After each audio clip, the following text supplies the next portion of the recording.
Hello मेरे प्यारे बच्चों, कैसे हैं आप।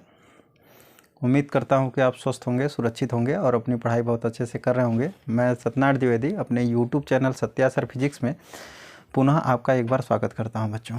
आज हम पढ़ेंगे एप्लीकेशन ऑफ कूलम्ब्स लॉ।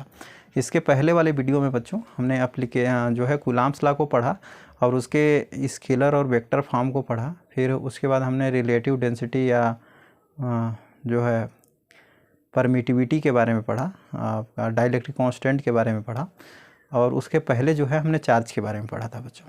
तो यदि आपने ये वीडियो नहीं देखा है तो आप एक बार वीडियो ज़रूर देखिए। आज जो ये हम एप्लीकेशन ऑफ कूलम्ब्स लॉ पढ़ रहे हैं, यह बोर्ड के पॉइंट ऑफ व्यू से तो इम्पोर्टेंट नहीं है, बट नीट और जेई में ये ट्रेंडिंग टॉपिक चल रहा है बच्चों। ट्रेंडिंग का मतलब अभी जो लेटेस्ट में इसमें 2013, 16, 19 में जो क्वेश्चंस आ रहे हैं वह क्वेश्चन जो है इससे आए हुए हैं और हो सकता है कि आने वाले अभी वाले एग्ज़ाम में भी इससे क्वेश्चन आए।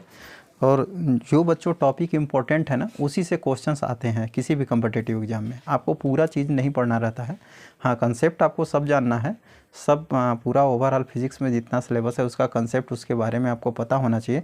लेकिन जो है क्वेश्चंस केवल सेलेक्टेड टॉपिक से ही आते हैं और वो सेलेक्टेड टॉपिक जो है वो इम्पोर्टेंट जो है वो सबके लिए इम्पोर्टेंट है। जो पॉइंट जैसे कूलम्ब्स लॉ के क्वेश्चंस जो है वह बोर्ड में भी आते हैं, बोर्ड के पॉइंट ऑफ व्यू से इम्पोर्टेंट है, बट इसके एप्लीकेशन से जो क्वेश्चन बनते हैं कूलम्ब्स लॉ के वह जो है नीट या जेई में इम्पोर्टेंट है। तो जो टॉपिक इम्पोर्टेंट हैं उसी से क्वेश्चंस या तो बोर्ड में बनते हैं या तो जेई या नीट में ये सब क्वेश्चन बनते हैं। बस स्टैंडर्ड थोड़ा सा बदलता है और स्टैंडर्ड बदलने के साथ साथ आपके जो अंडरस्टैंडिंग की जो कैपेसिटी होती है उसको चेक किया जाता है कि आप कितना अंडरस्टैंडिंग आपके अंदर है और कितना आप फिजिक्स को जो है अंडरस्टैंडिंग के साथ जो है लर्न किए हैं। यदि आपकी अंडरस्टैंडिंग नहीं है फिजिक्स में तो आपके क्वेश्चंस नहीं बनेंगे, क्योंकि क्वेश्चन जो है फिजिक्स में रट के नहीं बनाया जा सकता, ये पॉसिबल नहीं है बच्चों। तो आज जो है हम समझेंगे एप्लीकेशन ऑफ इलेक्ट्रिक फोर्स और इलेक्ट्रिक फोर्स या कूलम्ब्स लॉ का एप्लीकेशन, और इसमें हम समझेंगे for solving problem related to string. जो स्ट्रिंग से रिलेटेड जो प्रॉब्लम होता है उसको हम कैसे सॉल्व करते हैं। तो यहाँ पर देखिए बच्चों, हम जो है वो दो आइडेंटिकल बॉल लिए हैं। आइडेंटिकल बॉल का मतलब ऐसा बॉल जिसका मास, चार्ज, वॉल्यूम, डेंसिटी सब समान है, सेम है, ठीक है। तो दो आइडेंटिकल बॉल है यहाँ पर और दोनों का मास क्या है, m है, और चार्ज दोनों पर सेम है। क्यों?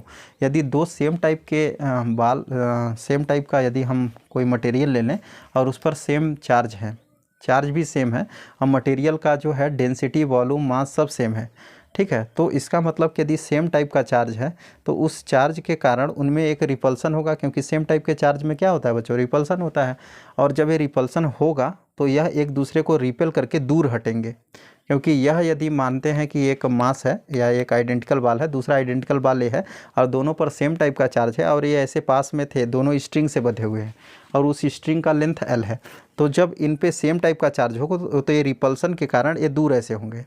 और जब इनमें रिपल्सन होगा बच्चों तो यह जो मास है यह इसके ऊपर फोर्स लगाएगा और इसको दूर भेजने की कोशिश करेगा, और ये वाला जो स्फेरिकल बॉल है वह इस पर फोर्स लगा के इसको दूर भेजने की कोशिश करेगा। तो दोनों में रिपल्सन होगा और दोनों एक दूसरे से दूर हटेंगे और कुछ डिस्टेंस पर जाके इक्विलिब्रियम में आएंगे, क्योंकि यह वहीं तक जाके वहाँ तक जाते रहेंगे कंटिन्यू जब तक इनके बीच का जो है इक्विलिब्रियम पोजीशन आ जाए।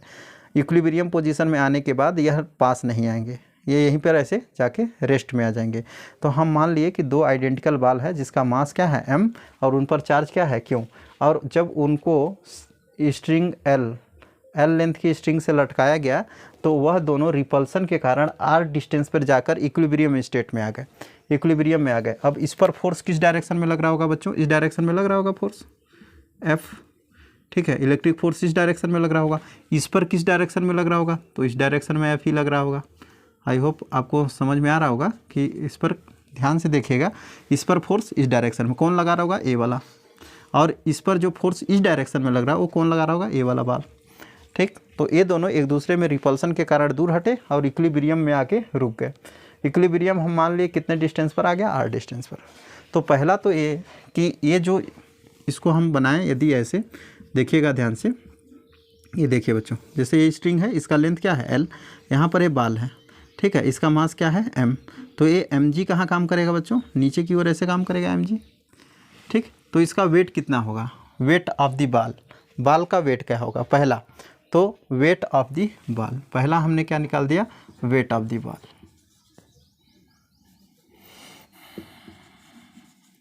वेट ऑफ दी बाल, बाल का वेट क्या होगा, W = mg, यही तो होगा, मास है तो ये ग्रेविटेशनल फोर्स नीचे की ओर अट्रैक्ट कर रहा होगा तो mg नीचे की ओर काम करेगा। दूसरा इसका निकालिए कि इस पर इलेक्ट्रोस्टैटिक्स, यह बाल और यह बाल एक दूसरे को रिपेल किए हैं, तो किस फोर्स के थ्रू रिपेल किए हैं, इलेक्ट्रिक फोर्स, जिसको आप इलेक्ट्रोस्टैटिक फोर्स भी बोलते हैं, ठीक है।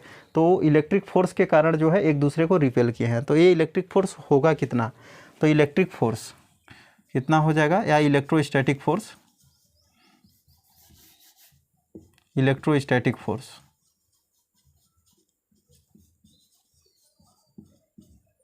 इलेक्ट्रोस्टैटिक फोर्स ये कितना हो जाएगा बच्चों, तो ये इलेक्ट्रोस्टैटिक फोर्स जो हो जाएगा इस पर वह Fe हो जाएगा, दोनों चार्ज क्या होता है 1/4πε0 दोनों का चार्ज, तो Q1 Q2 यानी दोनों पर चार्ज सेम है तो Q² और उनके बीच का डिस्टेंस क्या R², ये इलेक्ट्रोस्टैटिक फोर्स हो जाएगा। इन दोनों बाल के बीच में इलेक्ट्रोस्टैटिक फोर्स कितना लगेगा, इतना ही लगेगा, Q² / R², ठीक। तीसरा निकालिए, तीसरा इंपॉर्टेंट है, तीसरा जो हम निकालेंगे टेंशन निकालेंगे कि जब ये बाल को हैंगिंग किया गया है, लटकाया गया है, तो इसमें कुछ न कुछ टेंशन आया होगा। टेंशन कैसे, इस डायरेक्शन में, यहाँ से टेंशन, इस डायरेक्शन में ऐसे टेंशन, यहाँ पर खड़े होकर आप टेंशन देखेंगे तो इस डायरेक्शन में ऐसे टेंशन होगा। तो ये चूंकि स्ट्रिंग सेम है तो इसमें टेंशन यहाँ यहाँ यहाँ सभी जगह टेंशन क्या होगा, सेम होगा।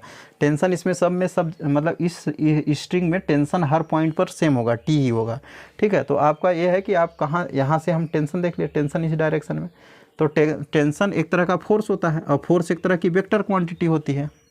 टेंशन एक तरह का क्या है, खिंचाव है। जैसे ये स्ट्रिंग है, स्ट्रिंग में यदि बाल को हम ऐसे लटका दिए बच्चों तो इसमें क्या आएगा, एक टेंशन आएगा ना। अब टेंशन जो है ये डिपेंड करता है कि टेंशन का डायरेक्शन आप कहाँ से देख रहे हैं। यदि आप यहाँ खड़े होकर टेंशन का डायरेक्शन निकालेंगे तो इस डायरेक्शन में होगा, यदि आप यहाँ से देखेंगे तो इस डायरेक्शन में नीचे की ओर होगा। तो टेंशन जो है इस डायरेक्शन में हम निकाल रहे हैं ऐसे टेंशन, तो ये टेंशन जो है इसमें है और टेंशन एक वेक्टर क्वांटिटी है तो इसके पास मैग्नीट्यूड और डायरेक्शन भी होगा, ठीक है। आई होप आपको क्लियर हो गया होगा। तो हम टेंशन निकालेंगे, क्या निकालेंगे, टेंशन इन दी स्ट्रिंग, ठीक है, tension in the string, string में टेंशन कितना होगा बच्चों, ठीक।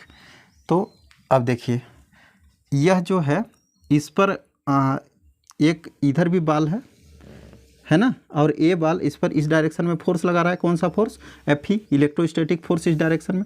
तो हम एक ही में आपको जो है इसका करके दिखा रहे हैं, ये देखिए इस डायरेक्शन में क्या हम काम कर रहा है बच्चों, Fe, इलेक्ट्रोस्टैटिक फोर्स इस डायरेक्शन में, इस बाल के द्वारा इधर इलेक्ट्रोस्टैटिक फोर्स काम कर रहा है, ठीक। अब देखिए ये जो टेंशन है यहाँ पर इसके दो कंपोनेंट कीजिए, तो एक कंपोनेंट तो इधर ऐसे ऊपर की ओर होगा और दूसरा कंपोनेंट इसका इस डायरेक्शन में होगा, दूसरा कंपोनेंट इसका इस डायरेक्शन में होगा ऐसे, ठीक। अब टेंशन के दो कंपोनेंट, एक इधर एक इधर, ये एंगल कितना होगा बच्चों, थीटा होगा। कैसे थीटा होगा, यहाँ देखिए ये आया है लाइन और ये क्या है बच्चों, थीटा ही तो है, यहाँ देखो ये थीटा है, ये लाइन आई है, ये वाली लाइन ये थीटा है और यहाँ से एक लाइन हम ऐसे ड्रा कर दिए। तो ये दोनों, ये लाइन इस लाइन को और इस लाइन को देखिए, ये दोनों लाइन पैरेलल हैं और ये लाइन जो है ये वाली जो ये स्ट्रिंग है यह एक ट्रांसवर्सल लाइन है, तो ये एंगल थीटा है, तो ये भी कितना होगा बच्चों, थीटा ही तो होगा। तो ये थीटा क्योंकि यह स्ट्रिंग एक ट्रांसवर्सल लाइन की तरह बिहेव कर रहा है तो यह एंगल थीटा होगा, तो ये भी एंगल क्या होगा, थीटा होगा। तो ये थीटा हो गया। अब थीटा के साथ वाला जो कंपोनेंट होता है वो हमेशा कॉस में जाता है, वेक्टर हम जब पढ़ेंगे तो उसमें हम आपको बता देंगे। तो यदि आप पहले से पढ़े हैं, यदि आप नीट की तैयारी कर रहे हैं तो आई होप हमको पता होगा कि आप जो है 12th पास आउट होंगे या तो 12th फाइनल ईयर में होंगे, तो आपको पता होगा कि इसका कंपोनेंट कैसे किया जाता है। तो टेंशन का जब कंपोनेंट आप करेंगे बच्चों तो ये टी का कंपोनेंट इस थीटा के साथ क्या हो जाएगा, टी कॉस थीटा, और इसके साथ ये इधर क्या बचेगा तब, टी साइन थीटा। क्लियर। अब कौन सा फोर्स किसको बैलेंस कर रहा है, टी कॉस थीटा किसको बैलेंस कर रहा है, mg को। इलेक्ट्रोस्टैटिक फोर्स किसको बैलेंस कर रहा है, टी साइन थीटा को, ठीक है। तो टी साइन थीटा किसके इक्वल है बच्चों, T sine theta T sine theta है बच्चों किसके इक्वल, टी साइन थीटा है आपका एफ ई के इक्वल, एफ ई के इक्वल। और टी कॉस थीटा किसके इक्वल है, टी कॉस थीटा किसके इक्वल है बच्चों, एम जी के equal.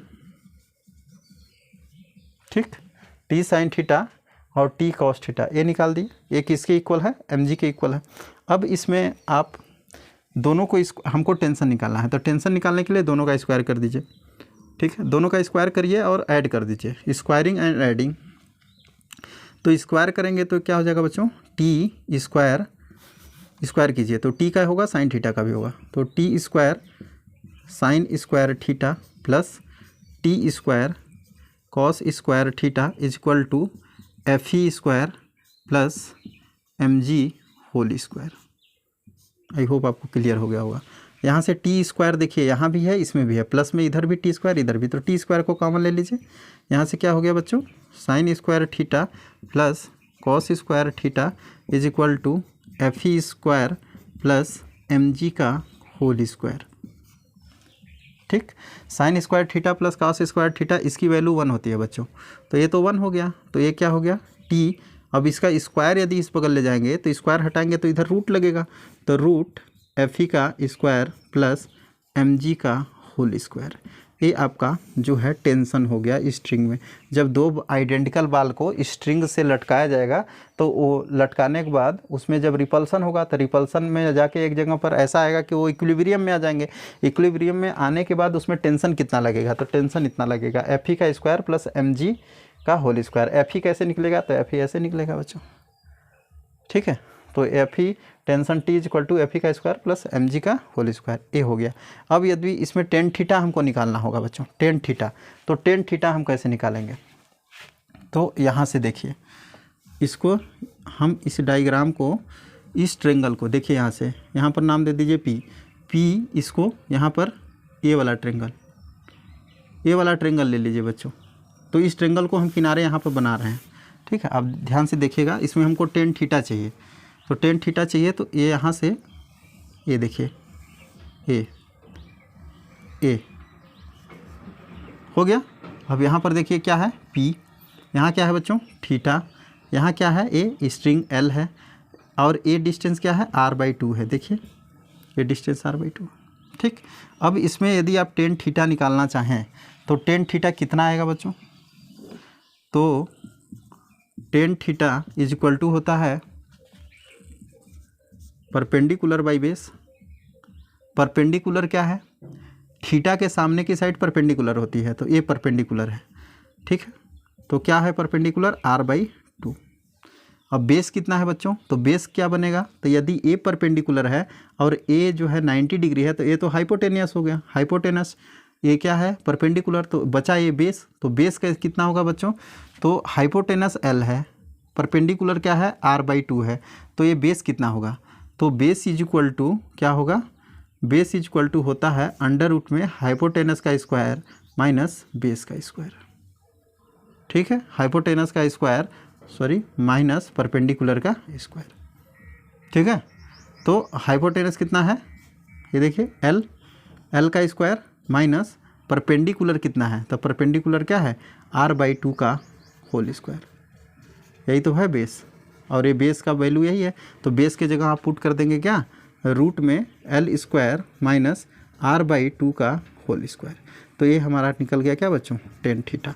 Ten theta is equal to r/2 और ये हो गया root L square minus r/2 का होल स्क्वायर, ये हमारा टेन थीटा का वैल्यू निकल गया। तो इस तरह से टेंशन और टेन थीटा हम निकाल लिए इसमें। और इसके ऊपर जो है बच्चों क्वेश्चन हम जैसे, अब देखिए यदि हम थीटा की वैल्यू बहुत स्मॉल माने, ठीक है, थीटा की वैल्यू यदि हम if theta is small value हो, थीटा एंगल जो है बहुत छोटा हो, जैसे इनके बीच का रिपल्सन बहुत कम हो, बहुत कम रिपल्सन हो, तो थीटा कम होगा, रिपल्सन कम होगा तो थीटा कम होगा। रिपल्सन कम कब होगा बच्चों, जब चार्ज कम होगा, तो चार्ज कम होने से रिपल्सन कम होगा, रिपल्सन कम होने से थीटा कम होगा। अब थीटा बहुत स्मॉल होगा तो टेन थीटा जो है वह किसके इक्वल हो जाता है, साइन थीटा के इक्वल हो जाता है, और टेन थीटा जब साइन थीटा के इक्वल हो जाता है तो ये आ जाता है r/2/L। तो यदि फॉर वेरी स्मॉल एंगल यानी थीटा की वैल्यू क्या हो, बहुत छोटा हो, उस केस में टेन थीटा किसके बराबर हो जाएगा बच्चों, साइन थीटा के बराबर होता है। टेन थीटा साइन थीटा के बराबर होता है और वो क्या हो जाता है r/2/l। साइन थीटा क्या होता है, परपेंडिकुलर बाई हाइपोटेनस, तो परपेंडिकुलर ए है, हाइपोटेनस ए, तो टेन थीटा किसके बराबर हो जाएगा r/2/l। ए बहुत छोटे एंगल के लिए ए वाला फार्मूला लगाएंगे टेन थीटा का, r/2/l perpendicular divided by hypotenuse for very small angle, बहुत छोटे एंगल के लिए। तो इस तरह से हम जो है इसके ऊपर कुछ प्रॉब्लम्स हैं और उस प्रॉब्लम्स को हम करेंगे और देखेंगे कि कैसे इसमें प्रॉब्लम किया जाता है। तो कल जो है इसी के बेस पर हम पूरा न्यूमेरिकल लेके आएंगे और समझेंगे कि इसके ऊपर आईआईटी में, नीट में, जेईई मेंस में किस तरह के क्वेश्चंस आए हुए हैं और कुछ क्वेश्चन जो है इसी के बेस पर जो इम्पोर्टेंट हैं और जो आने के चांसेस हैं वो भी हम कल जो है इस पर कराएंगे बच्चों। आई होप आपको ये चीज़ क्लियर होगा। आज के लिए इतना ही। Thank you, have a nice day.